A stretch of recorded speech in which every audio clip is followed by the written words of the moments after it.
Ka nisur shfaqjet e Pulse on Stars, konkursit të madh të talenteve që bashkon të rinjt nga të gjitha bashkitë e qarkut. Shfaqja e parë është realizuar në Pogradec, aty ku të rinjt kanë performuar duke nxjerrë në pah talentin dhe kreativitetin e tyre, pasi punuan për disa muaj me radhë, me përkushtim dhe pasion. Ky organizim mbështetet nga Këshilli i Qarkut të Korçës në bashkëpunim me të gjitha bashkitë, duke synuar të promovojë dhe të mbështesë të rinjt në rrugën e tyre drejt artit, duke u dhënë hapësirën dhe mundësinë për të shprehur veten përmes muzikës, kërcimit, aktrimit dhe formave të tjera artistike.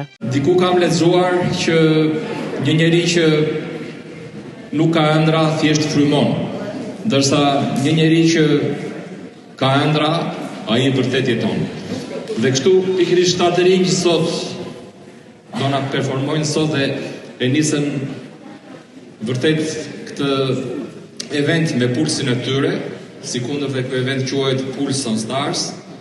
Sigurisht që këta janë ëndra e ne që jemi prindrit e tyre, dhe këta janë e ardhmja kur nesër do të rinë atje dhe fëmijët e tyre do të performojnë në disketë. E ku ka më bukur se sa të aktivizojmë të rinjt, të nxjerrim talentet dhe ne të krenohemi. Energjia dhe ëndrat e një brezi të rinj artistësh janë shpalosur në skenën e qendrës kulturore Lazgush Poradeci, duke u ndjekur dhe duar trokitur nga publiku i shumt që mbushi sallën.